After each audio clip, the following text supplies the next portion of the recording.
એક સમયની વાત છે. એક ગર્ભવતી હરણી જંગલમાંથી પસાર થઈ રહી હતી. ત્યાં અચાનક વાતાવરણમાં પલટો આવ્યો. આકાશ કાળા ડિબાંગ વાદળોથી છવાઈ ગયું અને વીજળીના ચમકારા થવા લાગ્યા. આ બાજુ હરણી જે ગર્ભવતી હતી એને અચાનક પ્રસવની પીડા ચાલુ થઈ. એને પીડા ચાલુ થઈ એટલે જંગલમાંથી પસાર થતી હતી ત્યારે એણે દૂર જોયું તો એક ઘાસની મોટી ઝાડી હતી. એનાથી થોડું એ દૂર હતું એટલે એણે વિચાર કર્યું કે હું ત્યાં પહોંચી જાઉં એટલે ત્યાં મને મારે પ્રસવ પીડા પૂરી થાય એની એ રાહ જોવા માટે એ ઘાસ તરફ પ્રયાણ કર્યું. આ બાજુ આકાશમાં કાળા ડિબાંગ વાદળો હતા. અચાનક વીજળીના ચમકારા ચાલુ થયા. હરણીએ જોયું કે ડાબી બાજુ શિકારી એના શિકાર માટે તૈયાર બેઠો હતો ને એણે જમણી બાજુ પણ જોયું કે એક સિંહ પણ એના શિકાર માટે રાહ જોઈને ઊભો હતો. પણ એને પ્રસવ પીડા થઈ એટલે એનું ધ્યેય હતું કે હું એ ઘાસની ઝાડીમાં પહોંચી જાઉં એટલે મને ત્યાં કોઈ જોઈ ના શકે અને મારી પીડાથી મારા બાળકીનો જન્મ થાય. એટલે એણે એ તરફ દોટ મૂકી. એ ઘાસની જે ઝાડી હતી એ તરફ જવા માટે એણે દોટ મૂકી. અચાનક વીજળીના ચમકારા થઈ. વીજળી એક ઘાસની ઝાડીના એક ભાગ ઉપર પડી અને ઘાસ સળગવા માંડ્યું. આ ઘાસ સળગતું જોઈને પણ એણે ઘાસની જે ભાગ હતો એની બીજી બાજુ જવા માટે એણે પોતાની દોડ એ બાજુ મૂકી અને એના પ્રયત્નો ત્યાં પહોંચવા માટે સતત ચાલુ રાખ્યા. આ બાજુ શિકારીએ જોયું કે હરણી એ ઘાસ તરફ જઈ રહી છે એટલે એણે થયું કે એ ઘાસની ઝાડીમાં સંતાઈ જાય એ પહેલાં હું એનો શિકાર કરું. જમણી બાજુ દૂર ઊભેલા સિંહને પણ એવું થયું કે આ હરણી જો ઝાડીમાં જતી રહેશે તો મને મળવી મુશ્કેલ થઈ જશે એટલે હું એ પહેલાં એનો શિકાર કરું. ને આ બાજુ હરણીને એવું હતું કે હું ઘાસની ઝાડીમાં પહોંચી જાઉં. એની પ્રસવ પીડા ચાલુ હતી એટલે એણે દોડ મૂકવાનો જે પ્રયત્ન હતો એ ચાલુ રાખ્યો. આ ઘાસ વીજળી પડવાથી સળગવા લાગ્યું એટલે એણે બીક ના રાખી પણ એ ઘાસના બીજા ભાગ જવા માટેના એના સતત પ્રયત્નો ચાલુ રહ્યા. અચાનક શિકારીએ બાણ છોડ્યું. હરણનો શિકાર કરવા બાણ છોડ્યું પણ અનાયાસે એવું બન્યું કે હરણીની દોડ વધારે હતી એટલે શિકારી એ નિશાન ચૂકી ગયો. એ ચૂકેલું નિશાન જમણી તરફ આવતા સિંહને વાગ્યું અને સિંહને એ બાણ વાગતા એ ઢળીને ત્યાં પડી ગયો. હરણીએ પોતાના સતત પ્રયાસો એ ઘાસ તરફ જવા ચાલુ રાખ્યા અને જે ઘાસ સળગ્યું હતું છતાં પણ એ બાજુ જવાનો પ્રયત્ન ચાલુ રાખ્યા. અચાનક વીજળી સાથે ભયાનક વરસાદ ચાલુ થયો. વરસાદ ચાલુ થતાં શિકારી વરસાદના આ વાવાઝોડામાં એ પોતે ત્યાંથી પોતાની જગ્યાથી જતો રહ્યો અને આ વરસાદ પડવાથી જે ઝાડીમાં આગ લાગી હતી એ પણ શાંત થઈ ગઈ અને આ હરણી પોતાના પ્રયત્નોથી સતત પ્રયત્નથી એ છેવટે એ ઘાસની ઝાડીના ભાગમાં પહોંચી ગઈ. ત્યાં એને બચ્ચાનો જન્મ આપ્યો. ટૂંકમાં આ વાતમાં એવું કહેવું છે કે ગમે તે સંજોગો આવે પણ હરણીએ પોતાના ધ્યેય તરફ પોતાની દોટ એટલે કે પોતે ઘાસની ઝાડીમાં પહોંચવાના પ્રયત્નો ચાલુ જ રાખ્યા. એ જ વાત ભગવાન આ શ્લોકમાં કહે છે કે મહાત્મા જે આગલા શ્લોકમાં મહાત્માની આપણે વ્યાખ્યા કરી એ મહાત્મા સતત શું કરે છે કે એ ભગવત પ્રાપ્તિ માટે કે ભગવાનની પ્રાપ્તિ માટે એ સતત શું કરે છે અને સતત શું કરતાં એને ભગવાનની પ્રાપ્તિ થાય છે એ વાત એ દૃઢ નિશ્ચયથી સતત પ્રયત્નની વાત આ શ્લોકમાં ભગવાને કરી છે. ભગવદ્ ગીતાનો અધ્યાય 9મો પરમ ગુહ્ય જ્ઞાન અને એનો શ્લોક 14મો.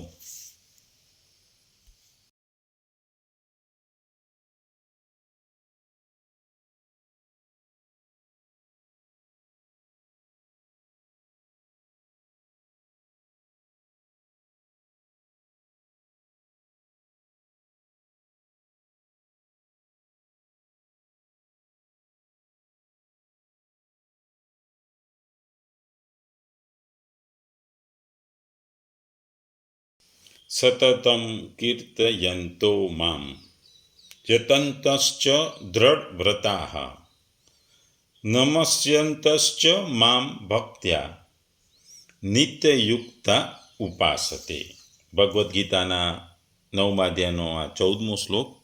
એને જો આપણે ગુજરાતીમાં સમજીએ તો, જે મહાત્માઓ મારા મહિમાનું નિત્ય કીર્તન કરતા, દ્રઢ સંકલ્પપૂર્વક પ્રયાસ કરતા, મને નમસ્કાર કરતા, ભક્તિભાવે નિરંતર મને ભજે છે.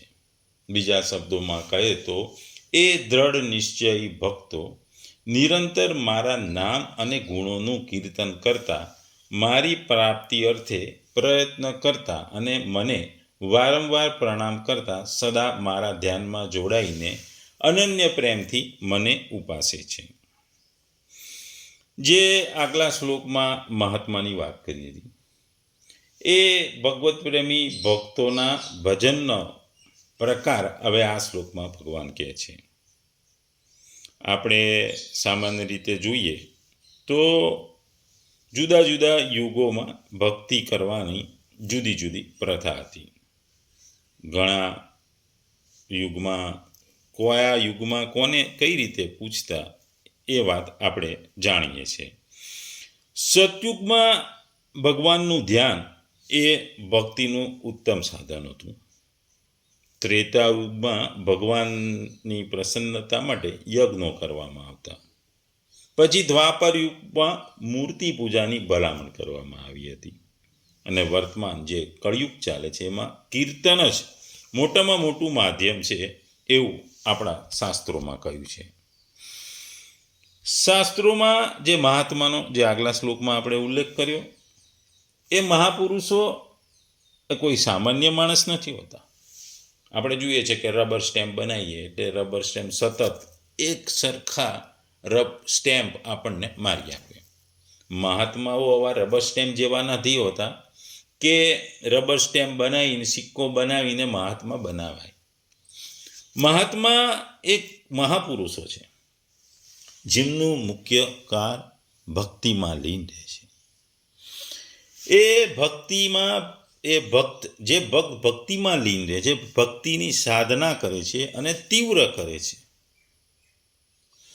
ભગવાનના મહિમાનું માન કરવા માટે આપણે જે બી કરીએ છીએ એ કીર્તન કહેવાય છે. ભગવાનના જે નામ છે, ગુણો છે, રૂપ છે, લીલાઓ છે, ધામો છે અને પરિકરોનું મહિમા જેનું છે એનું ગાન કરવું એ કીર્તન કહેવાય છે. કીર્તન એ ભક્તિના અભ્યાસ માટે અતિ સશક્ત માધ્યમ છે અને એ મોટામાં મોટું એક માધ્યમ છે. આપણે જોઈએ છે કે ભક્તિ 3 પ્રકારની હોય છે.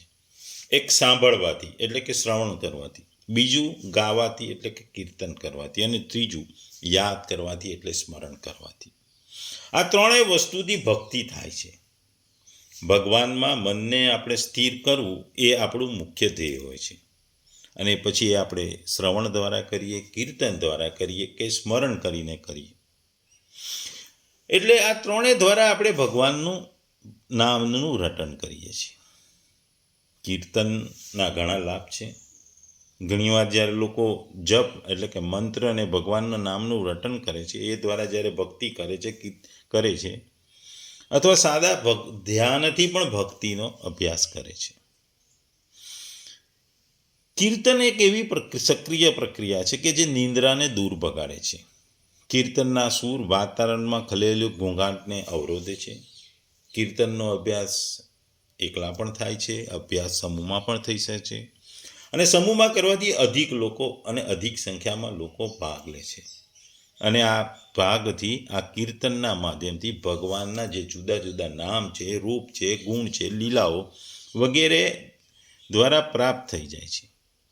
મધુર અને ઉચ્ચ સ્વરે કીર્તન કરવાથી ભગવાનના નામના દિવ્ય તરંગો સમગ્ર વાતાવરણમાં એક તરંગો પેદા કરે છે જે માંગલિક હોય છે અને જે પવિત્ર પણ હોય છે. એટલે વાતાવરણને શુદ્ધ અને પવિત્ર બનાવે છે. આ કારણથી ભારતના ઇતિહાસમાં સંતોમાં કીર્તન અને ભક્તિનું પ્રિય સ્વરૂપ રહ્યું હતું.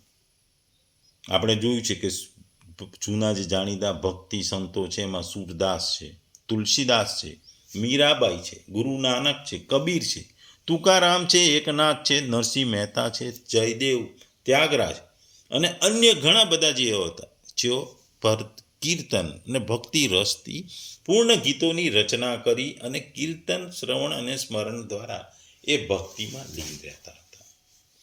એ વાત આ શ્લોકમાં કહી છે કે મહાત્મા શું કરે છે? તો મહાત્મા એ ભક્તિમાં લીન રહે છે. કેવા? ભક્તિમાં સતત રહે છે, ભક્તિમાં એક ધારી ભક્તિ કરે છે, એક ધારી કીર્તન કરે છે અને એક ધારું ધ્યાન ધરે છે અને એમનો દ્રઢ હોય છે, દ્રઢતા હોય છે, દ્રઢતાથી એઓ સતત પ્રક્રિયા કરતા રહે છે. અહીં ભગવાને આ શ્લોકમાં જે જુદા જુદા શબ્દો વાપર્યા છે એની જો વાત કરીએ તો પહેલો શબ્દ દ્રઢ વ્રતાહ, જેમનું વ્રત અથવા નિશ્ચય દ્રઢ હોય છે એમને દ્રઢતા કહેવાય છે. ભગવાનના પ્રેમી ભક્તોનો નિશ્ચય, તેમની શ્રદ્ધા, તેમના વિચાર અને તેમના નિયમો બધા જ એકદમ દ્રઢ હોય છે. એમાંથી તેઓ આગા પાછા થતા નથી.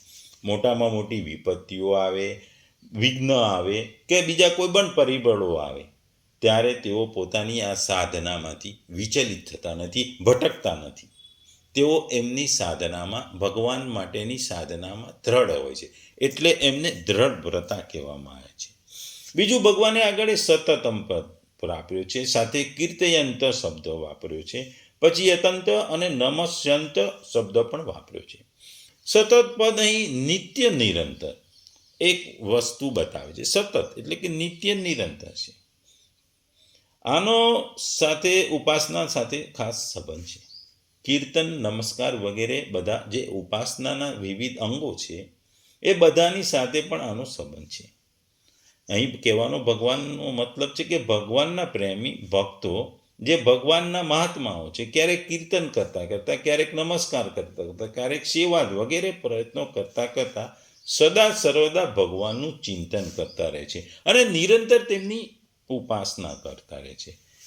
એવું નથી હોતું. આપણે જોઈએ છે કે સાધારણ આપણે આજના જમાનામાં ખાસ કરીને સવારે ઉઠીને કસરત કરવાની આપણે પ્રતિજ્ઞા લઈએ છીએ કે આપણે હવે રોજ કસરત કરી શરીરને આપણે એકદમ મજબૂત બનાવીશું. પણ કેવું હોય છે કે આજે પહેલે દિવસે તમે કસરત કરવા જાઓ, પછી બીજે દિવસે ધીરે ધીરે તમે આળસી થઈ જાય અને ખાસ કરીને શિયાળામાં તમે એકદમ આળસુ બની જાય અને તમે સતત એ તમારા શરીર માટેની જે કસરતો કરતા નથી, એટલે તમારું ધ્યેય પૂરું થતું નથી કે ભાઈ શરીરને હૃષ્ટપુષ્ટ રાખી તંદુરસ્ત રાખવા જે કસરત કરવાની હોય છે એ થતી નહીં. આજના જમાનામાં મોટામાં મોટી વસ્તુ છે, કોઈ પણ વસ્તુની તમે પ્રતિજ્ઞા કરો કે હું આ રોજ કરીશ, સતત કરીશ, પણ શું છે, આરંભે સુરા, 2-4 દિવસ જાઓ અને પછી તમે ઢબકી પડો.